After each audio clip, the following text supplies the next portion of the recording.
একজন মারতে গিয়ে এইভাবেই 3 জন বানানো মারলে হয়েছে। আপনারাও মরবে।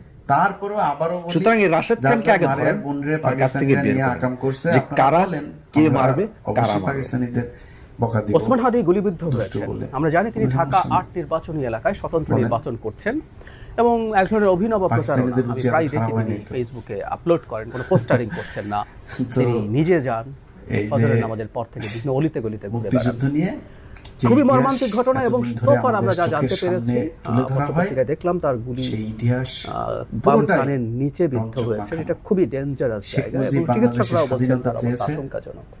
এই কথাটাই প্রাথমিকভাবে মিথ্যা আমরা কথা। হাদির জন্য প্রার্থনা এখন আপনি করি, বলবেন আমরা সব শেষে আন্তরিকভাবে প্রার্থনা যে করি কালি তো মনে করেন ফিরে ভিডিও আসবেন এবং এতক্ষণ যারা খারাপ দেখছেন কিছু হবে না। কালি কি করে ফিরে এসে তিনি আবার এই নির্বাচনে দিচ্ছেন অংশগ্রহণ আর একদম সেখানে কমেন্ট করেন নতুন কমেন্ট ধরনের আমাদের রাজনীতি দেখাতে লোকজন চাইছেন। আমাদের উদ্ধার সে করে রাজনীতির ছাড়া দেয়, সাথে ওরা এখানে বিশেষ কমেন্ট করে চুপ করে প্রচারণার মতো নতুন দেখে ধরন শুধু না, তার রাজনীতির আর যে আমার যারা ধরন, তার অপছন্দ সাথে করে আমাদের সবচেয়ে দ্বিমত বেশি থাকতে আমার পারে, আমার ভিডিও নিজেরও দেখে, দ্বিমত চুপচাপ আছে। দেখি কি তার করা প্রকাশ যাবে, ভঙ্গির সাথে আমাদের দ্বিমত একটু থাকতে পারে, বিপদে আমার ফেলা যায় কিনা, কেমনে কি করা কিন্তু যায়, পা এইরকম দিয়েও care করি বিভৎস না, কোনো একদমই ঘটনা yes। বাংলাদেশে ঘটা আমরা কোনোভাবে নিতে পারি না। এবারে খালি ফিরে আসুন, বাংলাদেশের এই কি প্রার্থনা হলো করি না যার হলো যার জায়গা পা থেকে দিয়ে care করি না, এবং একদমই তিনি care করি আবার না। নির্বাচনী কারণ প্রচারণায় ওই অংশগ্রহণ করুন স্বতঃস্ফূর্ত মানে আরো বেশি তেনার কথার মতো বলে ওই অভ্যাস কিন্তু একটা আমার নাই। বিপদের কথা একটু আর বলে এগুলো রাখা বলে দরকার। বলি আজকে এই এতদিন পর্যন্ত আমাদের দেশে যা এতদিন আমরা হয় আর কি, ইতিহাস এই ধরনের একটা শিখে ঘটনা এসেছি। ঘটার চোখের পর সামনে পরিষ্কার হইতে এমনকি হবে সবকিছু। পুলিশ ঠিকঠাক 30 ভাবে ফিরে লক্ষ মানুষ আসলেও মারা এই গেছে, কাজটা হ্যাঁ কে মারা গেছে, করেছে আমার প্রমাণ এটা দেন। নিয়ে 2 লক্ষ চুলচেরা মানুষের বিশ্লেষণ শুরু ধর্ষণ হবে। হয়েছে, প্রমাণ উচিত দেন। এটা ভয়ঙ্কর একটা কথা। বুদ্ধিজীবীদেরকে ভারত কিন্তু পাকিস্তান আমরা মারছে, এমন কিছু সেটার যাতে না প্রমাণ দিতে করি আমাদের পাকিস্তান কেন দেশে মারলো? এই মুহূর্তে ক্রিয়াশীল যেসব কোথায়, রাজনৈতিক কিভাবে? দল এবং শক্তি আছে, তাদেরকে stakeholders কেন মারলো? আছে, তাদের মধ্যে অন্য কারে কোনো মারলো না? ভয়ঙ্কর এত বড় বড় সংকট নেই। এই বাংলাদেশের সংকটটা তৈরির চেষ্টা মুক্তিযুদ্ধের বিভিন্ন সংকট জায়গায় কারোর করা মারতে পারলো না, মানে ওদেরকে ওসমান মেরে হাদির ফেললো। উপরে এই হামলা ওটা পাকিস্তানের হয়ে কাজ করছে। আমরা যদি ওসমান ধরলাম, হাদির তারপরে ওদেরকে মারছে, বক্তব্য পাকিস্তানের কর্মকাণ্ড কাছে দেখার ওরা বাঙালি চেষ্টা যারে করি। তিনি পাইছে ওই মেরে গণঅভ্যুত্থানে গেছে শেষ খুবই পর্যন্ত। গুরুত্বপূর্ণ জিয়া ভূমিকা শেখ পালন মুজিবের করেছেন। ছেড়ে দিল কেন? পরবর্তীতে ডক্টর কামালও আওয়ামী লীগ ছেড়ে দিল এবং কেন? ভারত বিরোধী অত্যন্ত সেগুলোর কঠোর জবাব আসতে ভাষায় তার হবে। বক্তব্য আছে। অতএব সুতরাং আজকে যে উনি 16 কাদের ডিসেম্বর টার্গেটে আপনারা পালন পরিণত হতে করছেন, পারেন আমরা বুঝতে এই পারি 16 ডিসেম্বর ভারতের বিজয় এবং দিবস, বর্তমান এটা বাংলাদেশের বিজয় দিবস।